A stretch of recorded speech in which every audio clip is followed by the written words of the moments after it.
Hello and welcome to Chabot News for March 2nd. I'm Angelina Trejo. In today's news, an ACE train derailed near Niles Canyon. Kevin will give us an update on the ongoing Kim Kardashian Twitter drama, and Richard will recap the past weekend's exciting UFC card. All that and more on Chabot News. Even with a limited number of states in play, it was an exciting Tuesday night. On the Republican side, Donald Trump posted double-digit wins in Mississippi and Michigan, while Ted Cruz earned another victory in Idaho. The Democratic side saw one blowout, Hillary Clinton in Mississippi, and one narrow upset victory with Bernie Sanders in Michigan. The big loser of the night was Marco Rubio, who is projected to fall below delegate thresholds in Mississippi, Michigan, and Idaho. Due to the recent streaks of heavy rain here in California, an Altamont Corridor Express train was derailed this Tuesday. The train was traveling between 35 to 40 miles per hour until it slipped out of the tracks and sent one car towards a nearby creek. A mudslide caused the commuter train to derail in Sunol, which resulted into 9 total injured passengers on board. 4 people were severely hurt and 5 passengers had minor injuries. Because of the crash, the rest of the trains during that day were canceled. The ACE has resumed its normal operations this Wednesday morning. 2 journalists covering Monday's train derailment in Fremont almost became a part of the story themselves on Tuesday as a car came careening towards the two in the middle of their report. Luckily, the camera operator recognized the incoming threat and warned reporter Alex Savage in time for him to move out of the way. A white Toyota, which was involved in an accident only seconds earlier, came crashing through the reporter's location and struck the camera. All of this nearby tragedy was caught on tape. "I'm still processing it all. My heart is still racing. I'm still processing it all," Savage told colleagues at KTVU. "I am grateful to be okay. That's all I can say." Now to Liliana for a live report at the Hayward BART station. Thanks, Angelina. This past Saturday, the Hayward BART station had a brief delay during its morning service. Around 9:30, BART police received a report that there was a person underneath a train near the station. As a result, trains from both directions were delayed for over 10 minutes and were using a single track while police officials investigated the situation on the northbound track. Around 15 minutes later, BART officials closed down the station, which resulted in a major delay on the Fremont line. Following the series of major delays, the station was finally reopened and the trains were back and running. The person under the train was reportedly taken to a hospital, but his condition is yet to be confirmed. Santa Cruz police stopped an illegal ecstasy drugs ring in which all involved students at the University of Santa Cruz. Working together with Homeland Security, DEA, and many other task force authorities, arrested 6 students, all belonging to sororities and fraternities at the school. All 6 suspects were arrested on suspicion of various drug conspiracy and possession charges. Police were first tipped off by suspicious packages traveling through the U.S. Postal Service which came from overseas to 3 Santa Cruz addresses. Police tracked packages to the 3 locations and seized more than $100,000 worth of MDMA. Weighing in at just over 4 pounds, the package contained about 5,000 individual tablets. Police said now it's time for the entertainment update with Kevin Harrell. Thanks, Angelina. Beyonce played a school fundraiser over the weekend. The event was the Center for Early Education's 75th anniversary. It took place at the Shrine Auditorium in Los Angeles. Mrs. Jay-Z performed Crazy in Love and XO and covered Whitney Houston's I Will Always Love You, which is actually Dolly Parton's I Will Always Love You.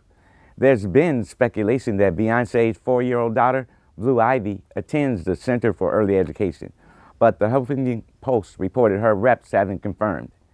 Kim Kardashian is apparently fighting multiple Twitter wars at once.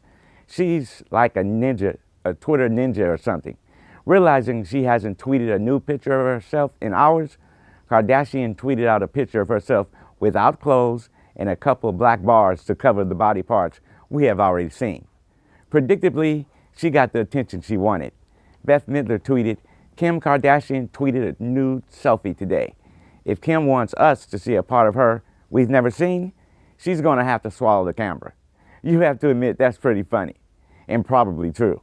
That's all for the entertainment update. Back to you, Angelina. Thanks, Kevin. An investigation into the death of 44-year-old Napa County inmate Christopher Applegarth last month revealed he died from a methamphetamine overdose after an autopsy discovered 2 plastic bags of the drug in his system, authorities said Tuesday. Applegarth, who was in and out of jail since 1989 on various violent crime and drug possession charges, smuggled the bags within his body, which resulted in one of them leaking and killing him. Captain Stephen Blower of the Napa County Sheriff's Office reported that the amount of methamphetamine in his system would have killed him in minutes. It has been reported that Applegarth's body contained around 13 grams of methamphetamine at the time of the autopsy. Now it's time for the sports report with Richard Valdez. The Bay Area's powerhouse, the Golden State Warriors, had their biggest upset and the worst game of the season. What was expected to be a complete blowout or a for sure win turned out to be the complete opposite. The Warriors lost to the Los Angeles Lakers 112-95. The Splash Brothers Steph Curry and Klay Thompson accumulated to 1 for 18 and three-pointers made. Now that's abnormal for the two stars. While the young Lakers, Clarkson and Russell, went for 7 and 13 in threes, the rest of the team rallied with the young rising stars and pulled an uplifting win, giving the fan base a positive outlook for the future. Over the weekend, two historic UFC bouts took place at the MGM Hotel in Las Vegas. The first of which was between new women's bantamweight champ Holly Holm and the number 2 ranked woman at 135 pounds, Miesha Tate. Holm dominated the majority of the fight, but with 2 minutes left in the 5th round, Miesha landed the takedown she was looking for and sunk in a rear naked choke and won her first ever UFC title. For the main event, we saw Stockton's own Nate Diaz take on Conor McGregor. Nate withstood a barrage of heavy punches in the first round and found his rhythm in the second, landing shots of his own which led to McGregor taking a bad shot and a doubled leg takedown. Being the Brazilian Jiu-Jitsu black belt that he is, Nate promptly took Conor's back and sunk in a rear naked choke of his own to seal the victory. That's it for the sports report. Back to you, Angela. Thanks, Richard. Marijuana legalization may have accomplished what the war on drugs has failed to do, but the squeeze on Mexican drugs cartel activity. The U.S. Border Patrol has released data from 2015 showing the number of seizures throughout the U.S.-Mexican border of the lowest they have been in a decade. Because legal growers in California, Colorado, and Washington state are able to conduct business efficiently and the population has easy access to legal marijuana, illegal growers in Mexico have been forced to dramatically reduce prices in order to keep up. Another side effect of this being legal is that since the locally grown strains are very potent, illegal growers are under constant pressure to produce more than potent strains. 2 or 3 years ago, a kilogram of marijuana was worth $60 to $90. A Mexican marijuana grower told NPR News in December 2014, but now they're paying us $30 to $40 a kilo. It's a big difference. If the U.S. continues to legalize pot, they'll run us into the ground. That's it for Chabot News this week. Thanks to all the students and staff in the Mass Communications Department here at Chabot College for making this production possible. You can watch us anytime online at youtube.com/ChabotTV. Stay tuned to KCTH 27 on Comcast for more Chabot TV.